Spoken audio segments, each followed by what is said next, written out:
सिंह जैसों से। और माओ ने भी गोली खाई थी बेटे लटके फंदों पर, और माओ ने भी गोली खाई थी बेटे लटके फंदों पर।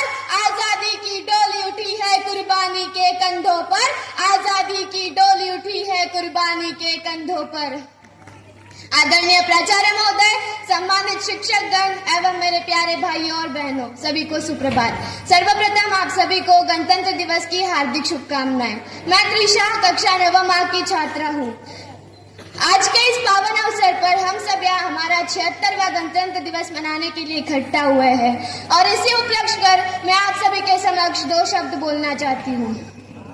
जब जब हम स्वतंत्रता दिवस या गणतंत्र दिवस मनाते हैं तब हमें देशभक्तों की याद आती है, हमारे मन में देशभक्ति उमड़ आती है और हमें ये बताया जाता है कि देशभक्ति से बड़ी कोई सेवा नहीं।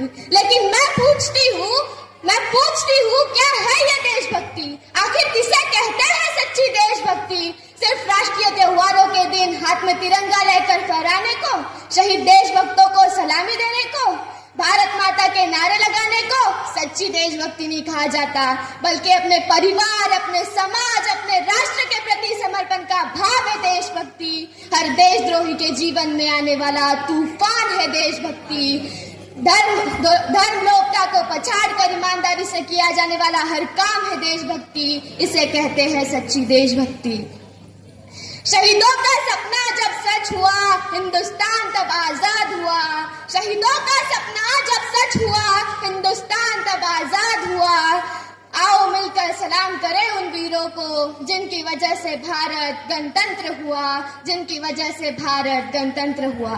गणतंत्रता की संप्रभुता के लिए यह अति आवश्यक है कि हम अपनी सभ्यता, संस्कृति, मौलिक चिंतन और वैचारिक स्वतंत्रता को बनाए रखें। लेकिन आज ऐसा लगता है कि मिली राजनैतिक स्वतंत्रता पर विचार परतंत्र है, मिली राजनैतिक स्वतंत्रता पर विचार परतंत्र है। पाश्चात्य चिंतन चरित्र से कहाँ हुए स्वतंत्र है, अभी स्वदेशी तंत्र उपेक्षित मिला कहाँ सम्मान है, अभी स्वदेशी तंत्र उपेक्षित मिला कहाँ सम्मान है। किसी कोने में बैठा रो रहा संविधान है, किसी कोने में बैठा रो रहा संविधान है। इस संविधान को प्रबल, सशक्त, सफल और प्रभावशाली बनाने का अधिकार अगर किसी के पास है तो वो सिर्फ हम देशवासियों के पास, क्योंकि हम चुनाव के माध्यम से एक सफल, सचरित्र और सुशिक्षित नेतृत्व का चयन करके हमारे भारतीय संविधान को और परिपुष्ट बनाते हैं। और जैसा कि आप सभी जानते हैं कि चुनाव आयोग द्वारा लोकतंत्र के चुनाव का बिगुल बजाया जा चुका है और ऐसे में हमें प्रण लेना है कि प्राणों में ले संकल्प शक्ति, मानवता के प्रति अचल भक्ति। प्राणों में ले संकल्प शक्ति, मानवता के प्रति अचल भक्ति। तुम चढ़ा दे के शिखरों पर इंद्रिय सुख से लेकर विरक्ति, इंद्रिय सुख से लेकर विरक्ति। और जिस दिन हम ऐसा कर पाएंगे उस दिन हमारे देश का बच्चा बच्ची आर्थिक सम्मोहन और पदलिप्सा को त्याग कर पतितों को गले लगाएगा और एक ऐसा राष्ट्र निर्माण हो जाएगा जो निर्भय, निष्पक्ष और निष्कलंक होगा।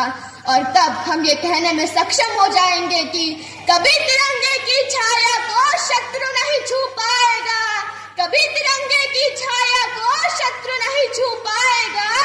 धैर्य, साहस और एकता से हर प्रश्न सुलझता जाएगा, धैर्य, साहस और एकता से हर प्रश्न सुलझता जाएगा।